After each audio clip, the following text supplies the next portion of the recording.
विद्यार्थी मित्रो, आज आपण सोशॉलॉजीमधील एक पाश्चात्य समाजशास्त्रीय विचारवंत कार्ल मार्क्स यांनी मांडलेला वर्गसंघर्ष सिद्धांत हा बघणार आहोत. हा कार्ल मार्क्सने वर्गसंघर्षाचा सिद्धांत का मांडला, वर्गसंघर्ष नेमका आहे काय, त्याचबरोबर कोणत्या गोष्टींमुळे वर्गसंबंध आणि वर्गसंघर्ष प्रस्थापित होतो आणि वर्ग जाणीव म्हणजे काय, मार्क्सच्या वर्गसंघर्ष सिद्धांतातील महत्त्वाच्या बाबी कोणत्या आणि साम्यवाद म्हणजे काय, या संपूर्ण बाबी आज आपण या कार्ल मार्क्सच्या अनुषंगाने जाणून घेणार आहोत. हा भाग MPSC UPSC मेन एक्झामसाठी समाजशास्त्र विषय घेतलेल्या विद्यार्थ्यांसाठी मराठीमध्ये आणि त्याचबरोबर युनिव्हर्सिटी एक्झाममध्ये विचारल्या जाणाऱ्या प्रश्नासाठी अतिशय उपयुक्त असणारा हा भाग आहे. त्यासाठी व्हिडिओ लेक्चर पूर्ण अटेंड करा आणि व्हिडिओ लेक्चर आवडल्यास नक्की लाईक, शेअर आणि सबस्क्राईब करायला विसरू नका. कार्ल मार्क्सने उत्पादन प्रक्रियेशी निगडीत असणारा वर्गसंघर्ष सिद्धांत मांडला. त्याचा हा सिद्धांत सामाजिक स्तरीकरणाचा सिद्धांत नसून तो सामाजिक परिवर्तनाचा एक व्यापक असा सिद्धांत आहे.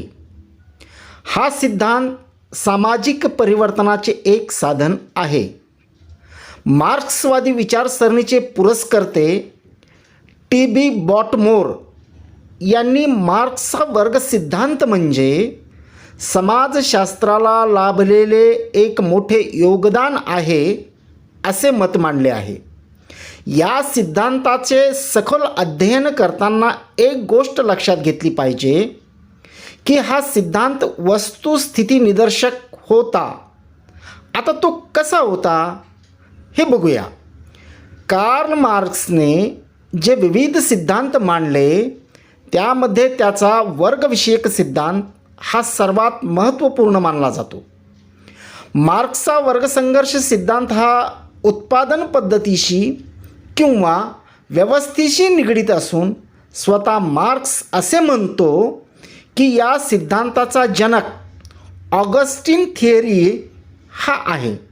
कारण थिअरीनेच फ्रान्समधील वर्गसंघर्षावर प्रथम लिखाण केले होते. कार्ल मार्क्सने त्याच्या वर्गसंघर्ष विचारांचा स्वीकार केला. फ्रान्सची राज्यक्रांती आणि वर्गसंघर्ष याचा संबंध जोडून कार्ल मार्क्सने आपली वर्गसंघर्षाची भूमिका स्पष्ट केली व त्यासाठी कम्युनिस्ट जाहीरनाम्याचा वापर केला.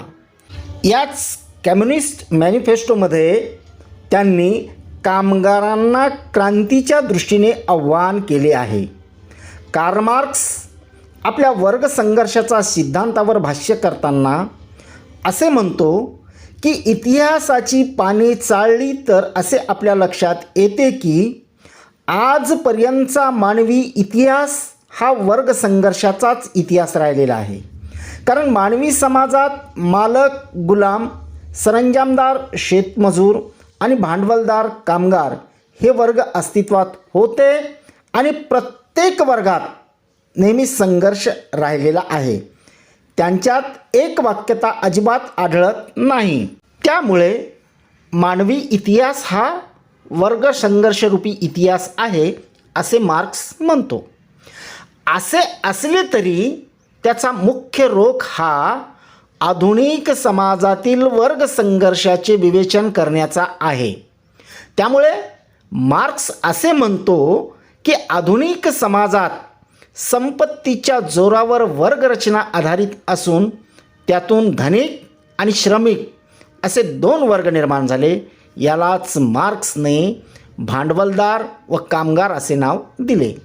यामधील भांडवलदाराच्या हातामध्ये संपूर्ण उत्पादनाची साधने केंद्रित झालेली असतात, तर त्यामुळे हा वर्ग दुसऱ्या वर्गाचे आर्थिक शोषण करण्याचा प्रयत्न करतो. तर दुसरा वर्ग म्हणजे कामगार वर्ग. हा वर्ग प्रत्यक्षात वस्तूचे उत्पादन करीत असतो, परंतु त्याची उत्पादित मालावर अजिबात मालकी नसते. मार्क्सची वर्गविषयक संकल्पना, द कन्सेप्ट ऑफ क्लास. मार्क्सच्या मते जसजसा समाजाच्या विविध पैलूंचा विकास होत गेला तसतसे समाजात श्रमाचे विभाजन होऊन निरनिराळे वर्ग अस्तित्वात आले. मार्क्सने व्यक्तीचा वर्ग ठरविण्यासाठी व्यक्तीची मिळकत व त्या मिळकतीचा उगम विचारात घेतला आहे. अर्थातच मिळकतीच्या संदर्भातील त्याचा वर्ग आर्थिक असल्याचे दिसून येते. त्यावरून मार्क्स असे सूचित करतो की समाजात दोनच वर्ग असून त्याची निर्मिती उत्पादन प्रक्रियेद्वारे होते. यातील एका वर्गाचा उत्पादन साधनावर पूर्ण मालकी हक्क असतो, तो दुसरा वर्ग यापासून वंचित असतो. मार्क्सने या दोन वर्गाबाबत सविस्तर स्पष्टीकरण पुढील प्रमाणे केले आहे. ज्या वर्गाकडे उत्पादन साधनांची पूर्ण मालकी असते असा वर्ग आर्थिक भूमिकेतून मालक, सामाजिक दृष्टीने शोषणकर्ता आणि राजनैतिक दृष्टीने शासक असतो.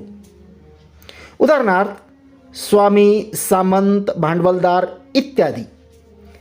याउलट ज्या वर्गाला फक्त शारीरिक कष्टच करावे लागतात, मालकाच्या कृपेवर अवलंबून राहावे लागते आणि मालक देईल त्या वेतनावर विना तक्रार कष्ट करावे लागतात, असा वर्ग आर्थिक दृष्टीने निर्धन, सामाजिक दृष्टीने शोषित तर राजनैतिक दृष्टीने शासित असतो. उदाहरणार्थ गुलाम, शेतमजूर, कामगार इत्यादी. अशा रीतीने कार्ल मार्क्सने उत्पादन प्रक्रिया आणि वस्तू वितरण हक्क यावर आधारित अशा आर्थिक वर्गाला सामाजिक वर्ग मानले. आधुनिक युगात औद्योगिकीकरण आणि श्रमविभाजन यामुळे समाजात जरी अनेक वर्ग आढळत असले तरी मार्क्सच्या मते फक्त दोनच वर्ग महत्त्वाचे आहेत. उदाहरणार्थ नंबर 1 भांडवलदार अथवा धनिक वर्ग आणि नंबर 2 कामगार अथवा श्रमिक वर्ग. या दोन वर्गांकडेच समाजातील दुर्मिळ अशा साधनसंपत्तीचे अधिकार समान आढळत नसल्याने त्यांच्यामध्ये वर्गसंघर्ष आढळून येतात. जगातील सर्व समाजात असे वर्गसंघर्ष दिसून येतात. त्याचे स्वरूप आणि नावे यात फरक असला तरी त्यातील एक वर्ग नेहमी शोषकांचा आणि दुसरा वर्ग शोषितांचा असतो. मार्क्सच्या वर्गसंघर्ष सिद्धांतामधील महत्त्वपूर्ण बाबी. कार्ल मार्क्सने आपला जो वर्गसंघर्ष सिद्धांत विशद केला त्यातील महत्त्वाच्या बाबी खालीलप्रमाणे आहेत. नंबर 1 कामगार वर्गाचा उदय. भांडवलशाहीत अनेक व्यक्तींना एका ठिकाणी कामगार म्हणून काम करावे लागते. त्यामुळे त्यांना परस्परांच्या परिस्थितीची जाणीव होते. त्यांच्यात एकोपा आणि संघटितपणाची भावना निर्माण होते. त्यातून कामगारांच्या मनात वर्ग जाणीव निर्माण होऊन भांडवलदाराविरुद्ध संघर्ष करण्याची भावना वाढत जाते. नंबर 2 संपत्तीचे महत्त्व. भांडवलशाही समाजव्यवस्थेत व्यक्तीचे वर्तन हे तिच्या संपत्तीशी आलेल्या संबंधावरून ठरते. तसेच अशा समाजातील व्यक्तींचे स्थान तिच्या आर्थिक उत्पादनाच्या साधनांच्या मालकी हक्कावरून ठरते. त्यामुळे व्यक्ती कोणता व्यवसाय करते ही बाब महत्त्वाची नसून उत्पादन साधनाच्या संदर्भातील तिचे स्थान महत्त्वाचे असते. वर्ग जाणीवीची वाढ आणि उत्पादन साधनांची मालकी यातील विषमता यामुळे भांडवलदार व कामगार यांच्यात संघर्ष निर्माण होतात. आणि नंबर 3 दारिद्र्यात वाढ. भांडवलशाही समाजव्यवस्थेत भांडवलदारांकडून कामगारांची जी आर्थिक पिळवणूक केली जाते त्यामुळे त्यांच्या दारिद्र्यात सतत वाढ होत असते. अशा उत्पादन प्रक्रियेत कामगारांना रोजच्या किमान गरजा पूर्ण करण्यासाठी सतत धडपड करावी लागते. गरजांच्या अपूर्णतेमुळे कामगारांच्यातील उपासमार, आजार, भूकबळी यांचे प्रमाण वाढत जाते. त्याचा गंभीर परिणाम म्हणजे त्यांची आर्थिक परिस्थिती अधिकाधिक बिकट होत जाते. याउलट भांडवलदारांचे जीवन ऐश आरामाचे बनते. नंबर 4 दुरावा किंवा अलगता. आर्थिक पिळवणूक आणि कामाच्या ठिकाणची अयोग्य परिस्थिती यामुळे कामगाराला त्याचे काम, निर्माण होणाऱ्या वस्तू आणि त्यांचे सहकारी याविषयी वाटणारी आपुलकी कमी होते. त्यांना एकूणच उत्पादन प्रक्रियेविषयी आत्मीयता वाटत नाही. याउलट कामाची जागा, आपले सहकारी आणि समाज यांच्याविषयी दुरावा अथवा अलगतेची भावना वाढत जाते. आणि नंबर 5, आर्थिक व राजकीय सत्ता आणि अधिकार यांचे केंद्रीकरण. मार्क्सच्या मते भांडवलशाही समाजव्यवस्थेत सामाजिक वर्ग हे मालमत्तेच्या मालकी हक्कावरून ठरतात. ज्यांच्या हातात आर्थिक सत्ता असते त्यांना राजकीय सत्ता मिळवणे अवघड नसते. भांडवलदाराकडून राजकीय सत्तेचा वापर स्वतःचे हितसंबंध सुरक्षित ठेवणे, कामगार वर्गावर सत्ता गाजविणे किंवा त्यांची पिळवणूक करणे यासाठी केला जातो. एका अर्थी भांडवलशाहीत केवळ भांडवलदार वर्गाकडेच आर्थिक आणि राजकीय सत्ता व अधिकार यांचे केंद्रीकरण झालेले असते. अशा अधिकार आणि सत्तेपासून कामगार वर्ग वंचित होतो. परिणामतः कामगार वर्गामध्ये भांडवलदार वर्गाविरुद्ध वर्गसंघर्ष भावना वाढीस लागते. 6, क्रांती. मार्क्सच्या मते आधुनिक उत्पादन प्रक्रियेत भांडवलदार व कामगार यांच्यामध्ये वारंवार उद्भवणाऱ्या संघर्षाची परिणिती ही शेवटी क्रांतीत होते. यामुळे भांडवलशाही रचना नष्ट होते. अशा भांडवलशाहीत सतत तेजी मंदीची चक्रे निर्माण होतात. त्यामुळे समाजात आर्थिक तणाव निर्माण होऊन कामगारांची आर्थिक स्थिती खालावत जाते.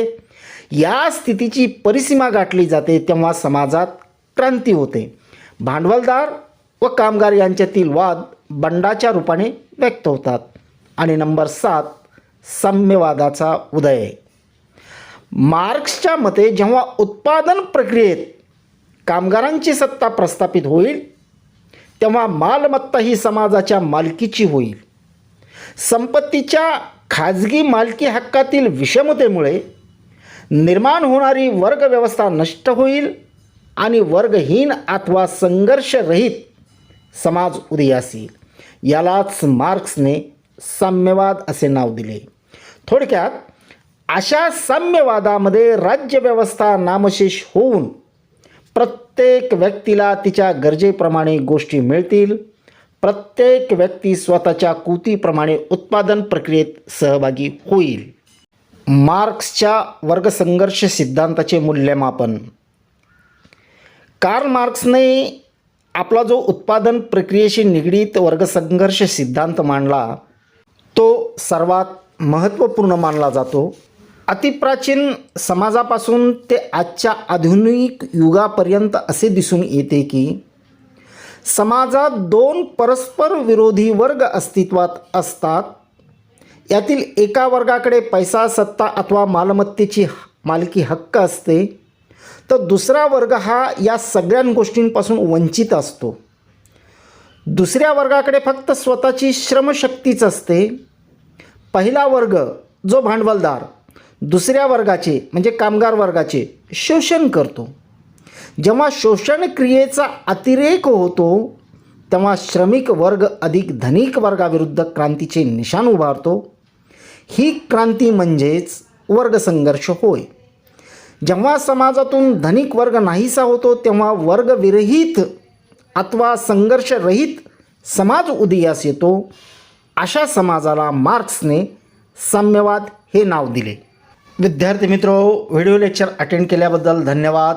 व्हिडिओ लेक्चर आवडला असेल तर नक्की लाईक, शेअर आणि सबस्क्राईब करायला विसरू नका. भेटूया नेक्स्ट व्हिडिओ लेक्चरमध्ये.